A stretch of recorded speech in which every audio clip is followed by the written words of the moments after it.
भू, जो प्राणों का भी प्राण परमपिता परमात्मा।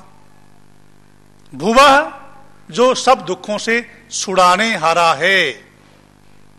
जैसे उस परमपिता परमात्मा को हम प्राणों का भी प्राण कहते हैं, सबके को प्राणों का देने वाला है, ठीक उसी प्रकार से हम उस परमात्मा के इस गुण को अपने जीवन में धारण करते हुए दूसरों को प्राण देने वाले बने, दूसरों के प्राणों की रक्षा करने वाले बने। भुवः, दूसरों के दुखों को दूर करने वाले बने। यदि हम गायत्री मंत्र का उच्चारण कर रहे हैं, ओम भूर्भुवः स्वः के साथ बड़ी श्रद्धा से पाठ कर रहे हैं या मन में जाप कर रहे हैं, और हमारे सामने किसी अबला का चीरहरण हो रहा है, वो दुख से पीड़ित है और हम उसके दुख को दूर नहीं करते हैं, और हम उच्चारण कर रहे हैं भुवः, सब दुखों को दूर करने हारा उस परमात्मा का नाम, पर हम उस परमात्मा के एक संतान के दुख को दूर नहीं कर रहे हैं, तो हमारा भुवः कहना निरर्थक हो जाएगा। परमात्मा का जो गुण है सब दुखों से छुड़ाने हारा, हम भी दूसरों के कितने दुखों को दूर करते हैं, इस बात पर हम विचार करें। दूसरों को, अपने परिवेश में रहने वालों के दुखों को दूर करने का प्रयास करना, भुवः की साधना करना है।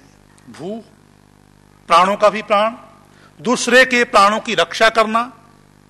भुवः, दूसरे के दुखों को दूर करना, राष्ट्र के, समाज के, परिवार के दुखों को दूर करने का प्रयास करना। यदि आपने राष्ट्र के, समाज के, परिवार के दुखों को दूर नहीं किया तो आपके दुख भी दूर नहीं होंगे। जैसा कि मैंने बताया था पिछली बार कि सबके सुख में मेरा सुख निहित है। मेरे पास में बैठने वाला व्यक्ति यदि दुखी है तो मैं भी उसकी आहों से, उसकी पीड़ा से दुखी हो जाऊंगा।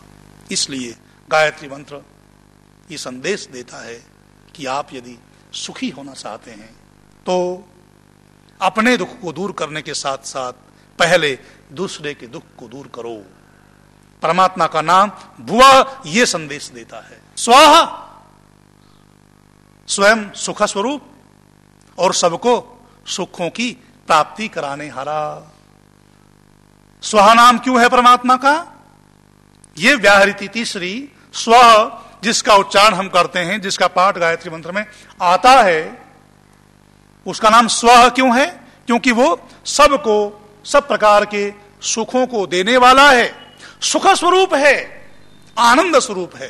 यदि संस्कृत की पारिभाषिक शब्दावली का प्रयोग किया जाए तो परमात्मा को हम क्या कहेंगे? स्वः के अर्थ में आनंद स्वरूप। एक सुख होता है, एक आनंद होता है।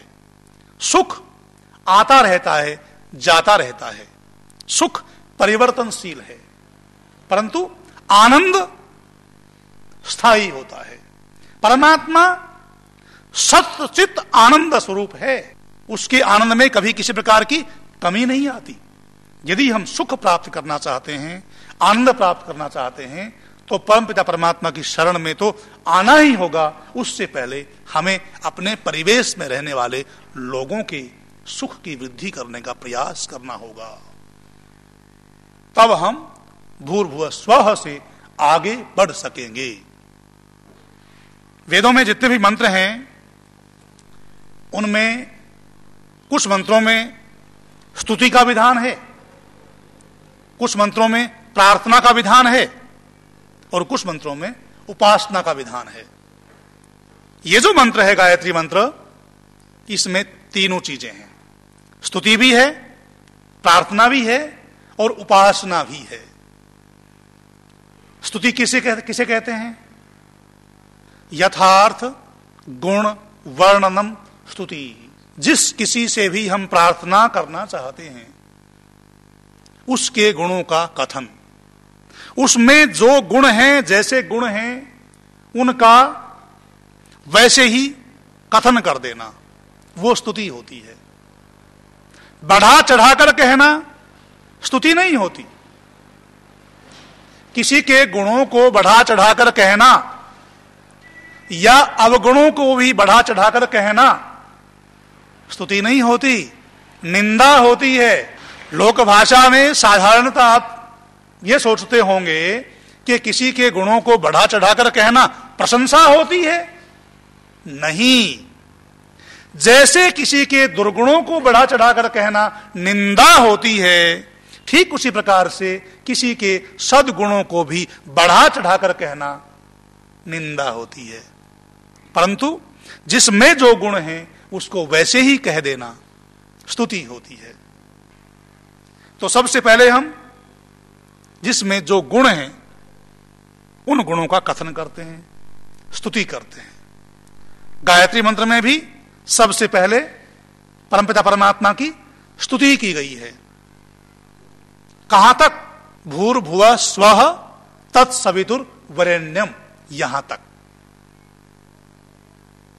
भू भुवः स्वः क्या कहा? वो परमात्मा जिसकी हम उपासना करने जा रहे हैं, जिससे हम कुछ प्रार्थना करने जा रहे हैं, वो क्या है? प्राणों का भी प्राण है, सब दुखों से छुड़ाने हारा है, सुख स्वरूप है और सबको सब सुखों की प्राप्ति कराने हारा है। और ओम, ओम का मतलब अवतिति ओम, रक्षा करने वाला भी होता है। यहां तक हमने परमात्मा की स्तुति की, विशेष बोध हमने प्राप्त किया। भू भुवः स्वः क्या है?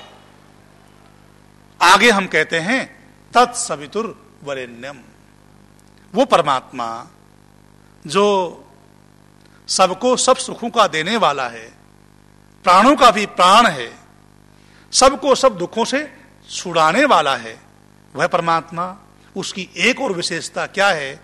तत्सवितुः, वह क्या है?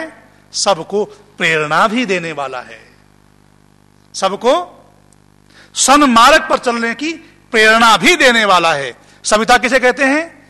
प्रेरणा देने वाले को।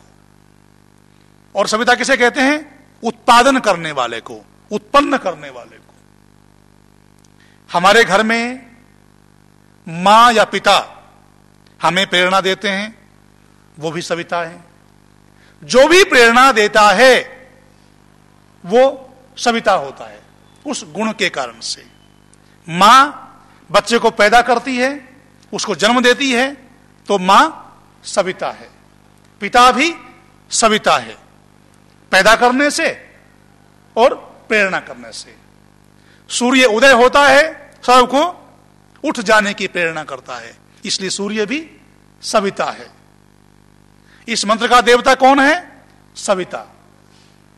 सविता देवता होने से, सबको प्रेरणा देने से इस मंत्र का नाम सावित्री मंत्र भी ऋषियों ने कहा है।